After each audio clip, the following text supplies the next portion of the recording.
shots out there. Get in the game, 'cause it's overtime.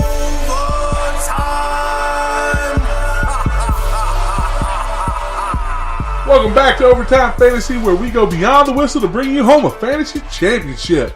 I'm Mike Kinder. I'm here with Phil Corella, and we have one of the most specialist of guests. Brian Schlamian is back in Newport News. How are you doing, Brian? What's going on, Overtime Fantasy? Glad to be with you. It's good to be back in Virginia.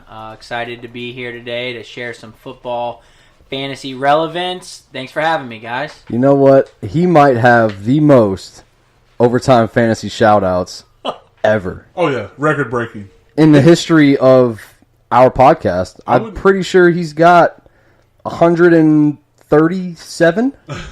I wouldn't even say Overtime Fantasy shout-outs. I would just say shout-outs in general. Yeah. You guys really make me feel special. Listening all the way in Florida, it's been fun. I'm finally glad to be on set with you guys live.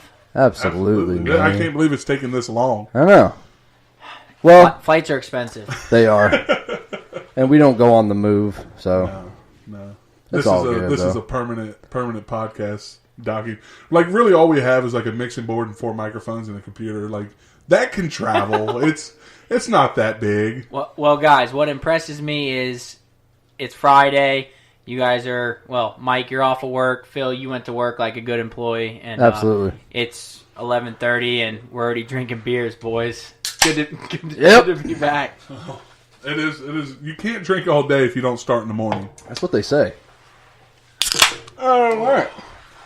So today we're going to talk about the quarterbacks coming into the draft this year. I know you two are extremely excited for that because I have blocked for both of you in college. Yeah. You know, both of you guys as quarterbacks in college. I know you played more wide receiver in high school, didn't you, Brian? No, I played more quarterback in high school and then college kind of transitioned. Oh, that's what receiver. it was. Okay. Yeah. That'll be a false statement. That'll be a no. False start, 5-yard penalty, repeat second down.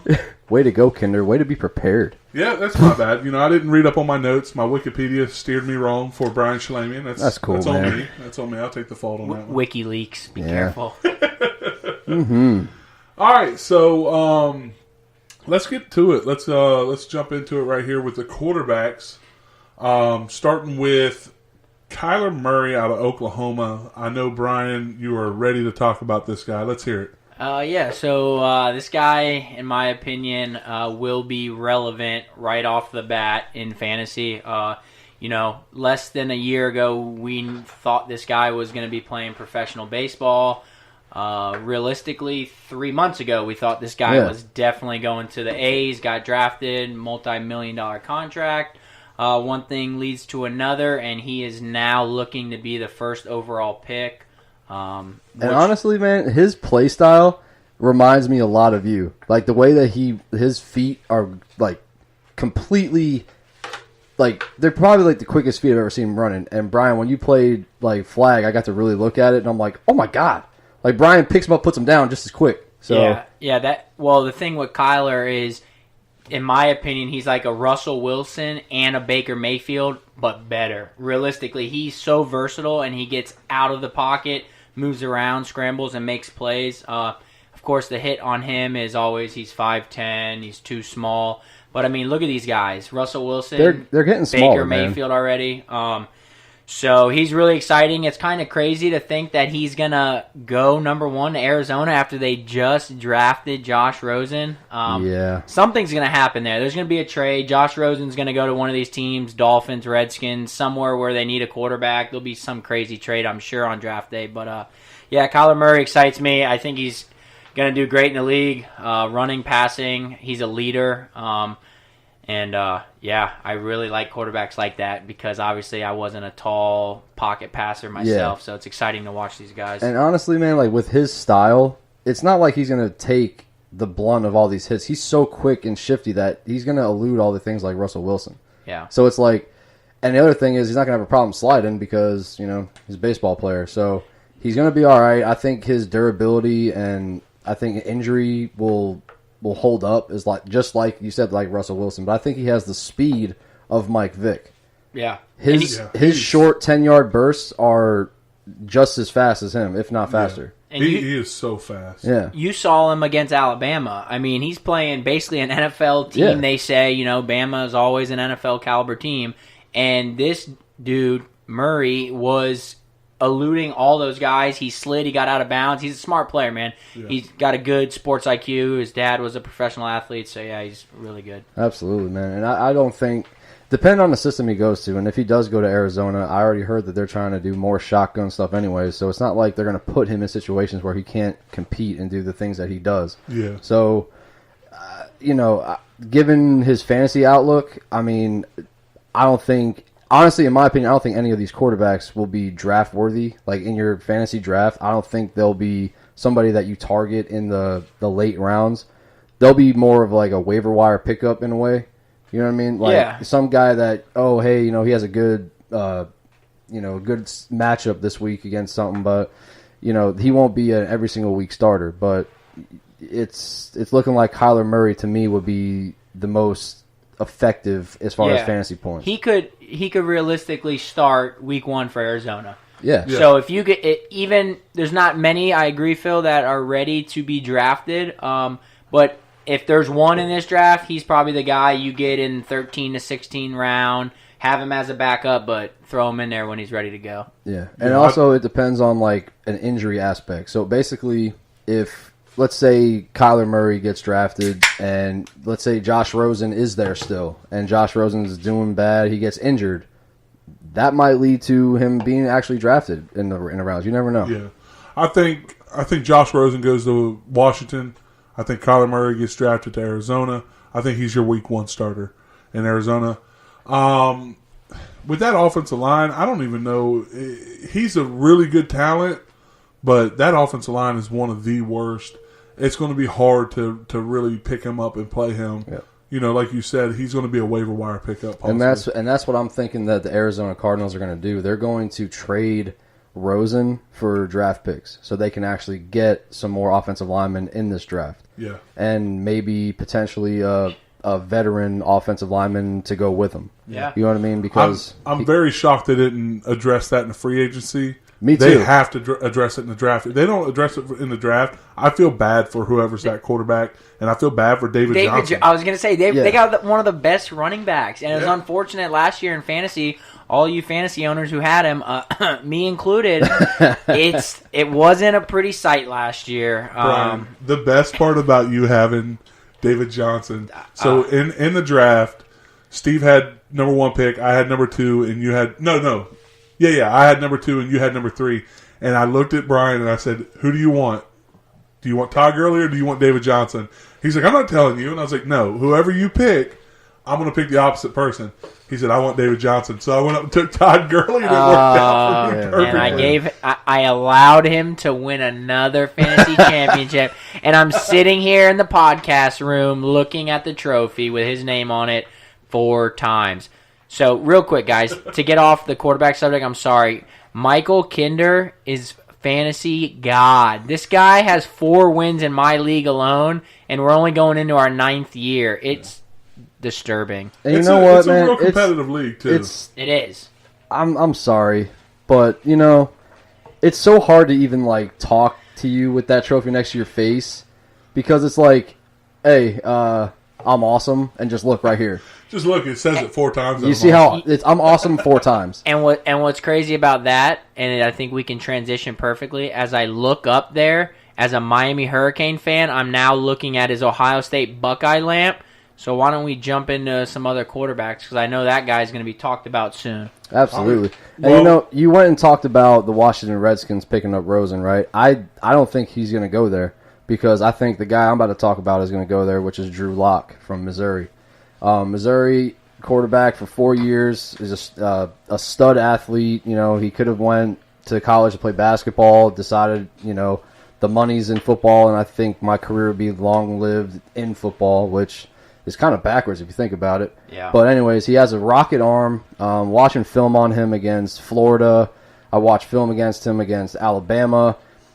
It just seems like the whole offense this past year didn't fit his style, which was more like step back, get into the pocket, and release. Not these little RPOs, which I know the NFL is going to. It's a whole bunch of RPO systems out there, run pass option, and I don't think that fits his scheme. I think his scheme is more of just a normal spread, which hit the seam routes, hit the sluggos, hit the digs, hit the everything that you want, but it's on a timing.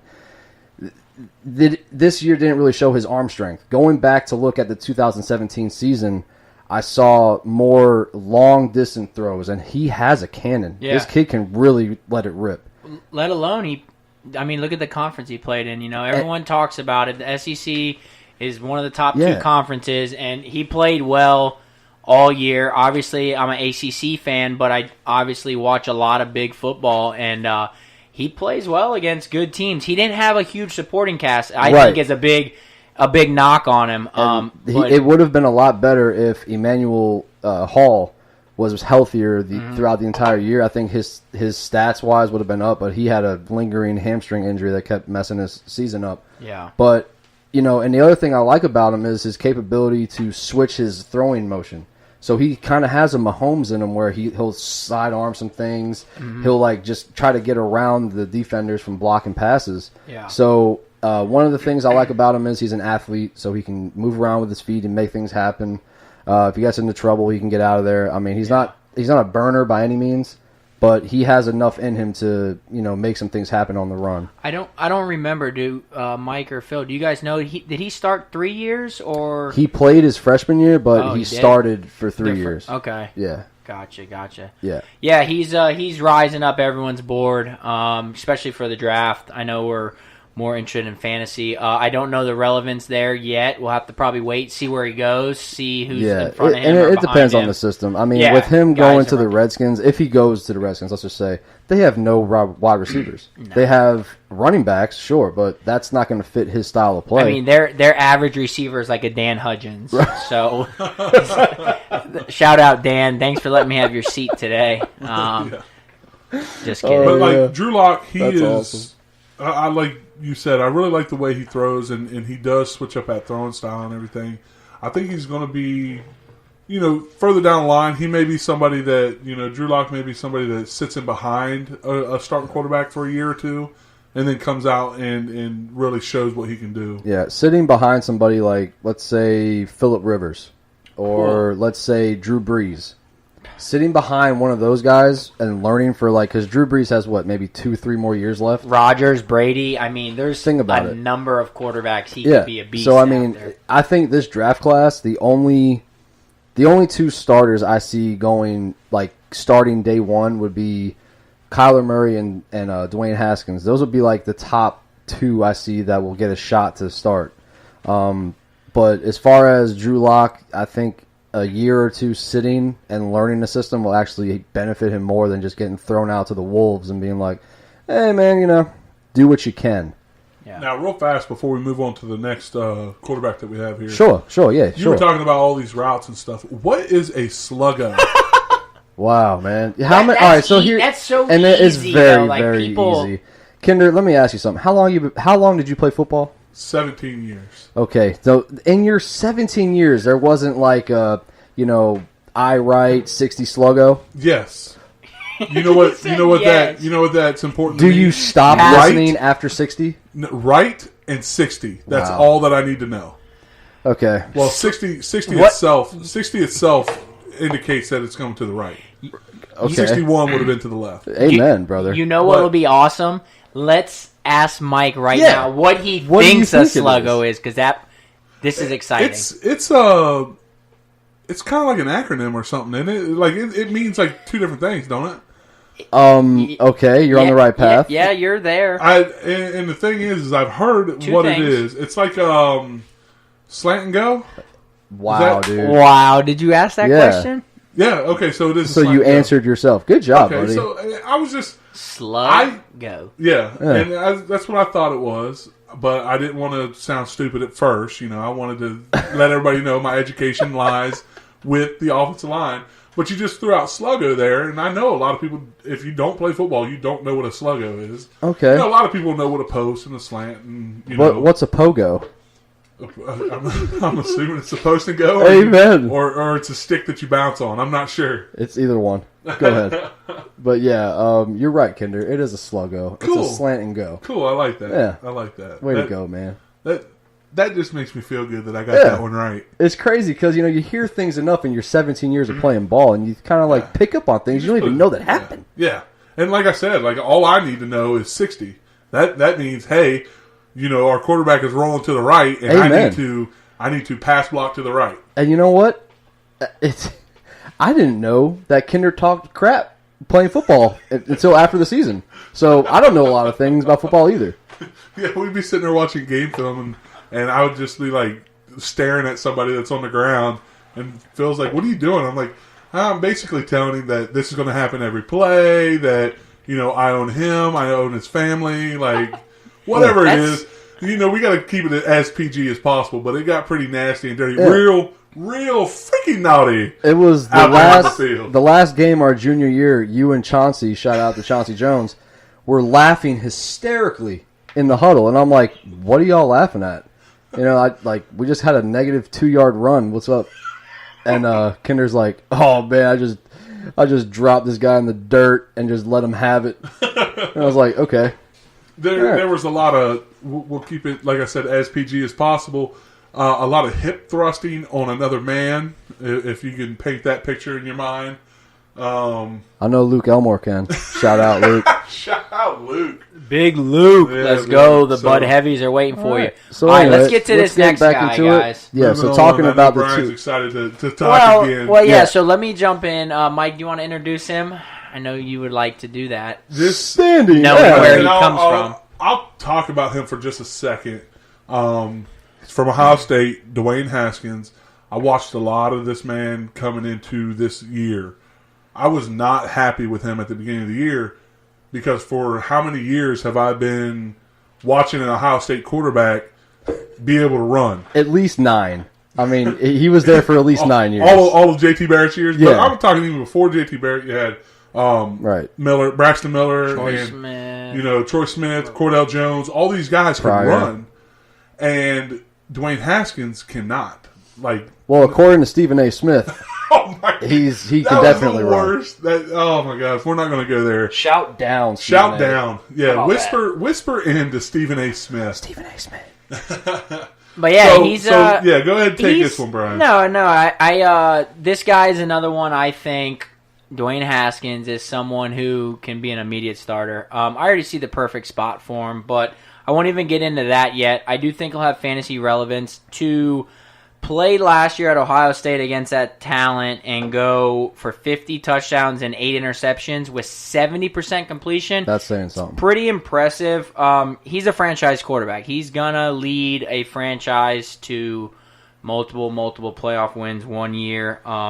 So a couple things though that we knock on him, or the analysts knock on him, is it's such a short-lived career. You know what I mean? He had 1 year at Ohio State, and a lot of guys who go into the league, with only that experience. So that's one thing to monitor. But, I mean, the guy's throwing, his ability to throw the ball well down the field and with accuracy, he's going to be poised to start week 1, if not middle of the year. I see the perfect spot. Can I guess? Can I Say guess where you? That's what I was waiting for All you right, guys hold to on. guess. Okay, hold Okay. on. Kendra, you go first because I just. I think you're going to say New York. Okay, what does Phil say? I say the. I'm gonna. Can't be that hard. It's only a handful No, of it is kind of difficult because going to the wrong spot. I mean, he's gonna go early, so maybe he'll get drafted to the Raiders. I did have New York as my pick, and the reason I say that is because if the New York Giants with Saquon can get Haskins at I think 7 or 6, whatever they're at, they have another draft pick like 12 picks away. If they can add like a DK Metcalf or one of these big receivers, you have a running back, a quarterback, and a receiver who are less than 22 years old, and who you can build a whole franchise around. And not to mention Sterling Shepard, who just Right, got his just big got deal. re-signed, Yeah. 4-year deal. So yeah, I think it's a good fit. He can come to the Dolphins if he'd want. I wouldn't mind that. I was gonna either say the Dolphins, but honestly, I think that's where Kyler Murray's going. I have a serious feeling. I don't know why. I keep thinking that I thought that forever until now they're saying first pick overall. I think me. everything. You think they'll keep Rosen? And I think they're going to try to build around Rosen. Okay. That's what I'm thinking. I'm thinking that they're going to keep Rosen because they obviously didn't feel the need to trade him or get anybody in free agency. Yeah. So it's like you either build around this guy or you wait till draft day. Now, if they don't put anybody around him in draft day, then I'm thinking Miami Dolphins try to get him. Yeah. Well, they're also talking. I know this is getting away from our fantasy relevance. They're talking in the draft about a lot of teams trying to move up. Like after the Cardinals go, there's going to be teams trying to get Haskins right off the bat and a couple of these guys. Yeah, I think he's going to be a pretty good fantasy player. It'll depend after the draft. Once you guys podcast again, we can give the audience a better idea of if we think they're going to be starters week one or wait until Eli messes up. Or I think one of the best things about Haskins is how accurate he is, man. Yeah. Like he is 70%. He is one of the most. Watching film on him, I watched a lot of film, and against Michigan, his throws against Michigan were spot on. I mean, there wasn't a throw that was behind a receiver or anything. It was precision every single time. Mike loves Michigan. I know. It's so obvious too, man. But now I will say at the beginning of me introducing him, I said I didn't like him at the beginning of the year. I didn't like Dwayne Haskins just because I was used to that scrambling quarterback. Yeah. He turned out to be one of my favorite quarterbacks because he was so accurate. He could throw the deep ball, the short ball. Everything was just on the money, and he had 4 wide receivers last year go 1,000 yards.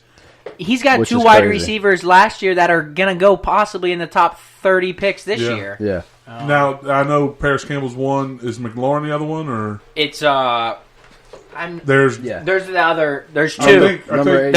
There's 2 right now that are in the top. I'm not sure exactly his name, but... Yeah, that's fine.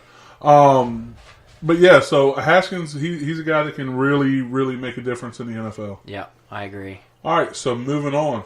Let's move it. Phil. I like to move it. You got Mr. Daniel Hudgens. Oh, never mind. My bad. I get those guys so confused. This guy's a little bit taller than him. Shout out Dan Hudgens. Yeah. D. Hudge with 2 shouts? Sounds like Brian Shalamian right now. It's almost like he should be here. It's almost like you should have took off work today, Dan. You should have been a scumbag like me. You know what we call you? Trash can for that. Trash can Dan. Yeah. All right. All right, Daniel Jones out of Duke. What do you got to say about this guy, Phil? Man. Ooh. All right, so I was kind of skeptical. He's from Duke. Yeah, all right, he might have the size. He's 6'5", 220-something pounds. Does he really have the tape to show that he's a top 5 quarterback? So I started watching, and I saw the first game I watched was against Clemson. I was like, all right, what better game to watch than against the national champs? The first half, the score of that game was 6-3. Okay? That's what we don't realize is that how close the game was before. Who was that? Clemson. Okay. We don't realize how close it was until Clemson just started, dissecting their defense. But anyways, getting off topic here. But Daniel Jones is probably the most, I think, out of this group of quarterbacks, probably the smartest quarterback I've watched film on as far as his progressions, where the blitz is coming from, and actually has the cojones, or is it goat-hones? Goat-hones? Either one. It's been a while since we broke out a cojones. A goat-hones. To stand in there and just see the blitz coming right at your face and just be like, all right, I have to make an accurate throw here. And which he did a couple times against Clemson. And the thing that people don't see is how many drops he had throughout the season. His completion rate was like 58.7%, but he had like 13 to 15 drops in 4 games. Wow. So it's like the receivers, he was putting the ball on the money. It wasn't panning out for him to have a high completion rate. Did you mention, Phil, about who his quarterback coach was and all that? It's the quarterback guru that coached Peyton Manning and Eli Manning. And looking at the film, when he's back there in the shotgun, he kind of reminded me of Peyton. He has the quick... When Peyton Manning first came in the league and he was a rookie, his feet were so fast moving in the pocket. Yeah. And that's what he looks like. He looks comfortable back there. You can see him going through his progressions when they're not there, and he knows exactly where to go with the ball pre-snap. So I think sitting behind someone like Tom Brady, or like we said before, Phillip Rivers or Drew Brees, and learning that system for a couple of years, he could be like an Aaron Rodgers coming out and just slinging it. Yeah. So break down real fast, because the people out there are going to think you're crazy that they're probably going to think that you're trying to say Peyton. They're probably going to try to think that you said Peyton Manning is fast. That's not what you're saying. No. Peyton Manning in his rookie year and throughout his career had quick, choppy feet in the pocket. Yeah. So he can always be ready to throw the ball. So he can turn and be ready to do what needs to be done. Exactly. Not so much that he's fast, but he had the fast feet in the pocket. Like he kept Phil his feet Carella moving. is not on this podcast saying Peyton Manning was fast. You will, let's be clear about one thing. Clear the air on that one. Let's clear the air. Yeah. That's like saying Kinder runs a 4.2. I do. A 4.220. Yeah, I get it. What were you talking about? 40. Oh, okay. My bad. So, anyways, back to Mr. Jones. He doesn't have the strongest arm, but he has enough in the arm to make quarterback NFL ready throws. Yeah. And I like how accurate his deep ball is too. Yeah, I mean, he played a lot of good teams in college too. So it's ACC, SEC. Everyone says it, this and that. There's a great debate, but I mean, seeing Clemson, Miami's, Florida State, NC State's, year in and year out. I don't remember. I went to a Miami Duke game a couple years ago.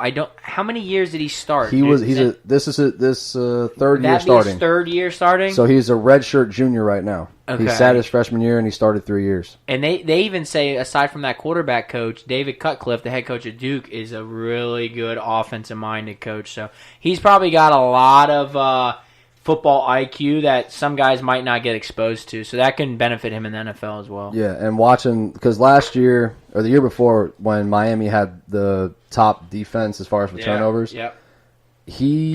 Daniel Jones was actually exposing them in a way. Oh, yeah. And, I remember. Yep. So, yeah, he's a smart quarterback. As far as fantasy-wise, I don't see a lot of production out of him it depends on where he goes, but throughout the years, just be on the lookout for this guy.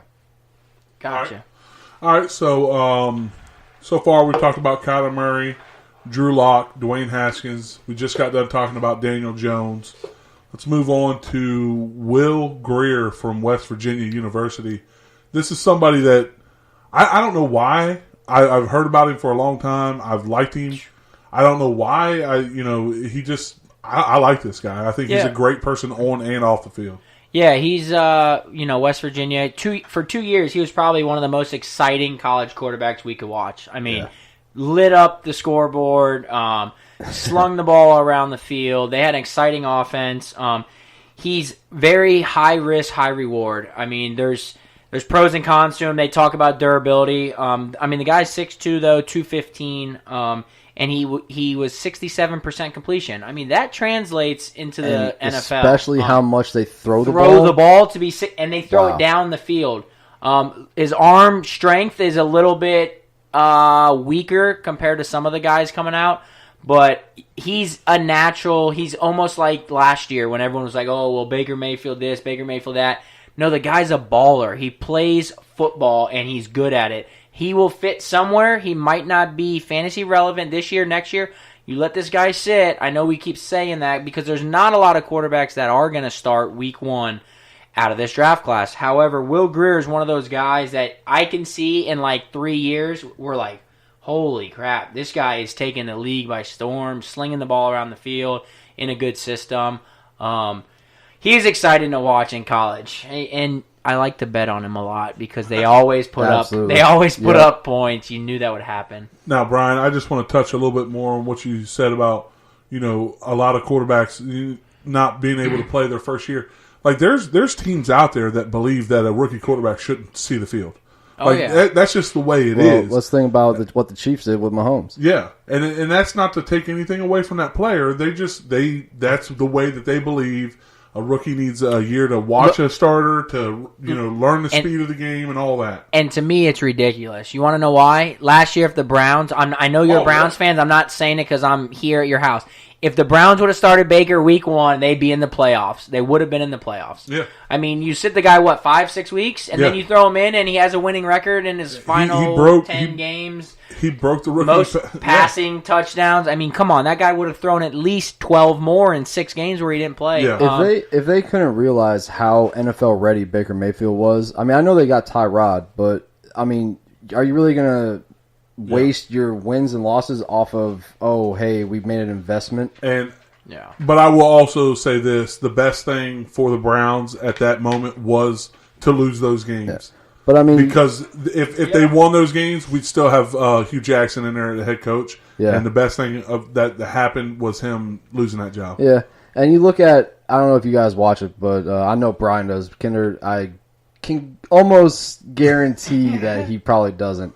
But have you ever watched, Hey, Rookie, Welcome to the NFL? Mm-mm. Brian? Yes, I've seen it. Okay, so I've been correct. If you look at some of these quarterbacks that go in and they actually start their rookie year, they're like, man, it was fast. Wow, here's my, welcome to the NFL moment. And some of these moments are when they go into the locker room and they see, oh, my God. Some guys are just not ready. Yeah. And, and, hey, some of these quarterbacks might. And isn't that crazy to think, being obviously an athlete yourself, you would never go into, say, the college facility as a freshman and be like, hey, coach, I'm not ready. You just had me starting today just to, mix it up. I'm not ready. I don't want to start. You can't say that. No rookie's going to say that. Nobody. Because they're competitors. Yeah. They waited till after the season to record this stuff and be like, man, it was fast. Yeah, that was scary, man. So, Phil, did you have anything you want to say on Will Grier before we move on? He's a mountain man. He's a mountain man. Not to mention, this guy's been married for 3 years, 3-4 years, going into the NFL. And he's got a beard. That means he's a man. He's a mountain man. I see him going to Green Bay to sit behind Aaron Rodgers. That'd be a good spot. I see him either going there or to Detroit Lions. Yeah, both good spots for him. I like that. Ooh. All right, so moving on, let's talk a little bit about somebody you might know a little bit personally. Oh, yeah. Oh, I don't know. Tyree Jackson from Buffalo. All right, so for those of you who listen to this podcast, know my brother was the strength coach for the University of Buffalo, and he would tell me Tyree Jackson is a freak of nature. This guy, he didn't show it a lot last year, but is able to run very, very fast when he gets going. Its top speed would probably be anywhere in the 4.4 range. I think he ran a 4.5 at the combine. But for somebody who's 6'7" and about 250 pounds, for him to show how much of a passer he was last year and prove that he can actually do that and not just be classified as a running quarterback, to me, it helped his draft stock because he's not a one-trick pony. He has the build of Cam Newton. He's taller than Cam Newton, and I think might be just as fast as him. Cam Newton, I'm not saying he's just like him, but I'm saying that as far as his passing goes, I think he's better.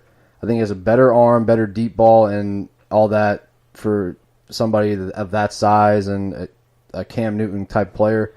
Cam is definitely a better runner, but what I'm saying is this guy can run if he needs to. Yeah. So he had a knee injury his junior year, which kind of spooked him, I guess, where he didn't want to run a lot. He wanted to just, throw the ball off and all that stuff. But he brought the University of Buffalo to their first bowl game in so many years and was actually just balling out. Yeah, he killed it. So, this is a funny story. Shout out Lou Carella. Middle of last college season, I started hearing about Buffalo. This Jackson quarterback. Oh, this team's now won 6 games. What is going on? Blah, blah, blah. And so I started kind of following because obviously I had a connection through Phil's brother, and I was like, man, this is cool, following his after-game speeches. And then you start hearing towards the end of the season, oh, my God, they got the 10 wins for the first time in X amount of years or maybe ever. Anyways, and then you start to hear about this Jackson guy. Wow, this guy can come out. This guy's going to be possibly an NFL draft pick. And it was always, he can make it to the NFL. He's from Buffalo, not a big school. dude, we sit here now 4 months after, and this guy's possibly can go into the first round. He's one of the. I know we've talked about a few guys before him, but Jackson could go in the first round if a team wants to use him. Yeah, and I honestly think it just depends on the system he goes to. Now, I remember when Louis was telling me, I can either go to University of Texas, El Paso, or Buffalo. Yeah! So what I did before he made his decision was I started looking at their roster, right? And I'm like, Lou, they got a quarterback that's 6'7", and he had like 800 rushing yards last year. Their entire offensive line is coming back. They have a wide receiver who is potentially going to be drafted in the top 3 rounds next year. I'm like, I think you want to go to Buffalo. And he's like, really? I'm like, do you think about like the players you're about to coach before you go there? I'm like, maybe that's why you're always moving every year. Like your players just are all freshmen. Savage. So I said, bro, go to Buffalo. And sure enough, man, Tyree, he's a great quarterback. With some time and the right system, I think he could develop into an every week starter. Real fast, I just want to change pace here just for a second. Change it. Let's switch it up. With some breaking news that come across about 10 minutes ago. 10 minutes? Okay. 10 minutes? Yeah, How long have I been talking? Did you tell us? When I was up getting you guys beer. No, I haven't told you. So, Chris Hogan just got signed to the Panthers.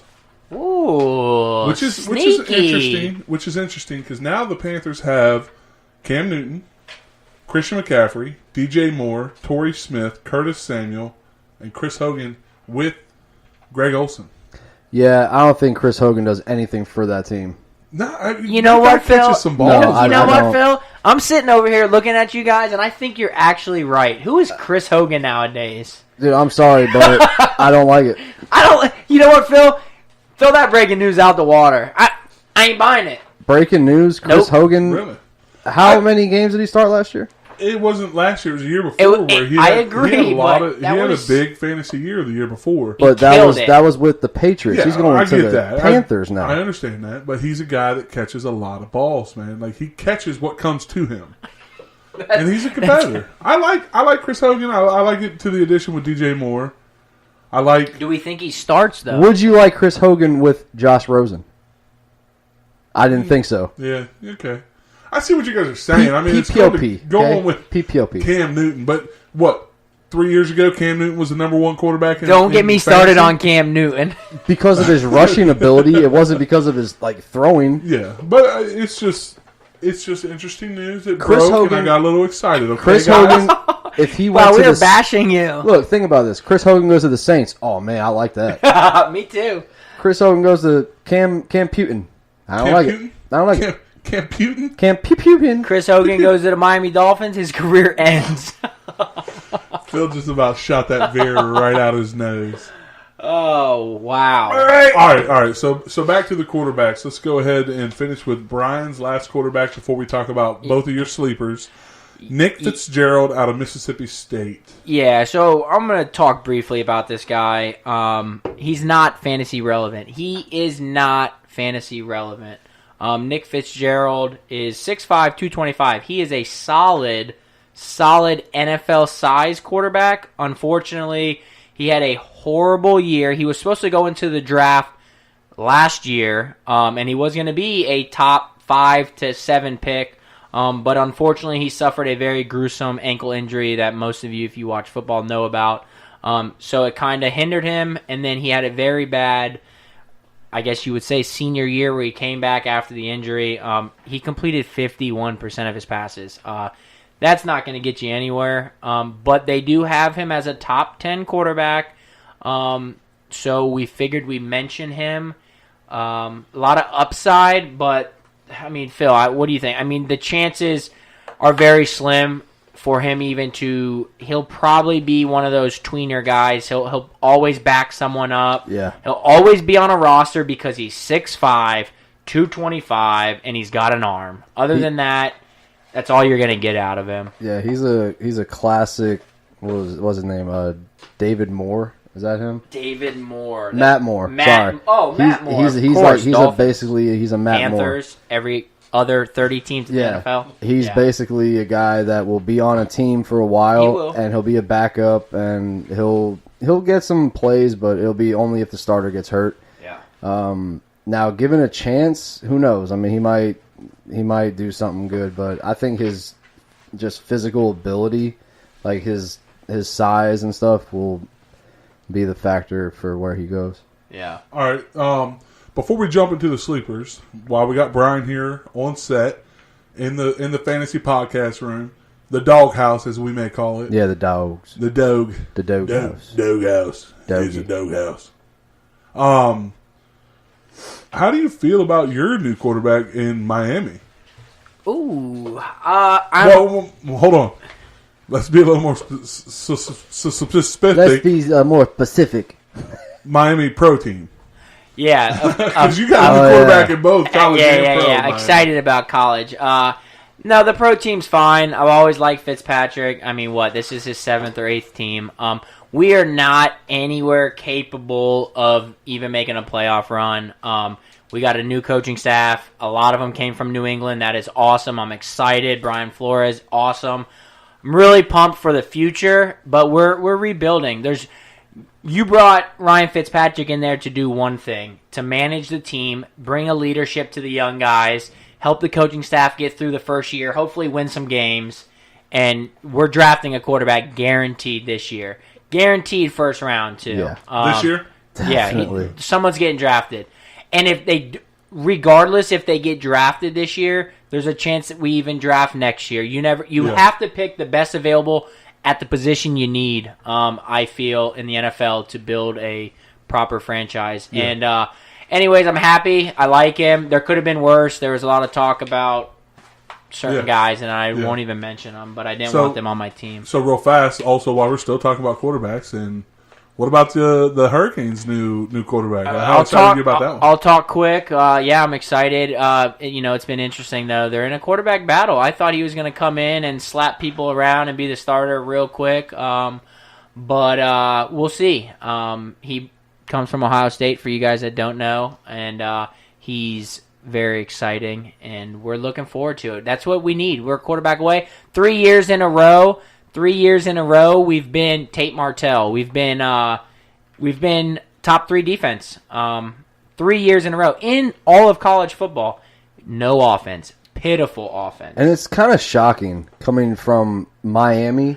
The you know what I mean? Like, exactly. Because you think about all the top players in college football, they come from Florida. Yeah, and big majority is Miami, and you're in Miami's backyard, and they're like, I can play ball, but then it's like, I'm going out of here. It's like, what the?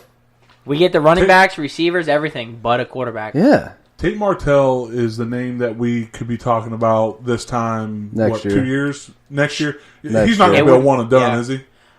I think he'd have. I think redshirt junior, too. Right? No, I think he's a redshirt sophomore. He would do two. He would do two. So he'd do a sophomore and junior year. Yep. 2 years. So in 2 years, he could be somebody that would be coming out in the first round, I believe. Yeah. Phil's going to fact check it, but I'm not going to fact check it. I'm just saying that if he has a good, solid year this year in Miami, he's probably gone. You think? Yeah.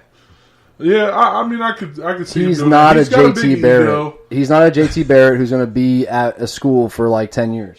Whew. So yeah, I mean, he's got a big ego, so he's going to be. He does, and he's going to be. He's extremely talented, man. I was sad to see him leave from Ohio State, but after we got Justin Fields, I don't disagree with him leaving. Honestly, his type of personality in Miami kind of scares me. Yeah, absolutely. Getting in trouble. Yeah. And not just that, just like the old school Miami attitude. And it's kind of coming back down there. Manny Diaz is bringing that back. Hey, look, I don't want to. I could talk about Miami for 15 hours right now straight. We don't want to do that. No marathon here. Sorry, Overtime Fantasy. Let's go ahead and wrap this up with your guys' sleepers. Phil, you want to talk about your sleeper? Real quick. Jarrett Stidham, Auburn. He has the abilities to be a gunslinger. It just depends on where he goes. He's a transfer from Baylor, which a lot of people don't remember, but I don't think he had a great supporting cast in Auburn. I think with Good run game. they had a solid team, I guess, but I just don't think the receivers there were any kind of help to him. Yeah. Him going to a team, I think he's going to be taken in the later rounds. Probably the 4th, 5th round, I'd say. Yeah, he'll go and somewhere. if he goes to a team that already has an established offense or team like we've seen before, let's say he goes to the Rams, or let's say he goes to the Steelers, or let's say he goes to let's say the Patriots, a team that is always going to the playoffs and has a good offensive line, he can sneak into that and possibly be a Tony Romo or a Tom Brady, a guy who got drafted real late or undrafted and becomes a good starter. You know what I'm saying? So it just depends on where he goes, what system. Fantasy-wise, if he makes your waiver wire pickup, if he comes even close, I will be surprised, but you heard it here first. That's right. Yeah. All right, Brian, what about your sleeper? Or did you have anything else you want to say about Stidham? No, Stidham is what Phil said, and my sleeper is the same deal. I'm just going to go, it's not fantasy relevant, guys who are listening, girls, but Kyle Shermer from Vandy, 6'4", 230, Pat Shermer's son, so NFL coach as a dad. He's highly smart, intelligent, got a good football IQ, has the size, strength, all that. Unfortunately, he kind of lacks the arm and mobility right now. But, a lot of people talk about him. He could be someone that can be developed. When I say developed, he needs a couple years to really work on his strength, his mobility, and really be with a trainer full-time and watch some of these pros do it. But, I don't got much sleepers at quarterback, especially fantasy relevance. There's not a lot out there this year. All right, I'm ready for next year's quarterback podcast like this. I'm ready. Yeah. I'll be here. All right, nice. Nice. You're flying in. I'm coming. Overtime Fantasy might fly you in at that point. I'm coming. You guys better make it big league. I better start sharing this with my 4 million followers. That's right. There you go, buddy. All right. So, quick shout out to Josh Williams, Tyler Jeffries, Dan Hudgens, our typical group. We appreciate everything you guys do. We appreciate all the listeners out there. This wraps up our quarterback rookie class podcast. It'll be interesting to see how much of this comes true that you guys have kind of predicted, kind of analyzed yourselves. I'm interested to see what happens this year with this quarterback class. Yeah, buddy. All right, so that does it. You guys got anything else before we get off here? If you didn't know, now you know what a sluggo is. That's about it. Old slant and go. Thanks for listening. Brian, you got anything? No, I don't have much. All I want to say is there's going to be, of the 10 we talked about, 6 of them will start at one point next year. You heard it here first. That's a good prediction, man. Ooh. Hey, so Dan, you got anything? Hey, Tyler, where you at? They're both hitting the slopes. Oh, they're in the they're in the Bahamas. No, this year it's hitting the slopes. Hitting the slopes. Well, Tyler's snowboarding, which is impressive. Yeah, that is. I mean, he's Samuel got that. Charlie is just getting it, bro. Killing White Walkers and snowboarding. Yeah, Dan's been in Alaska for months.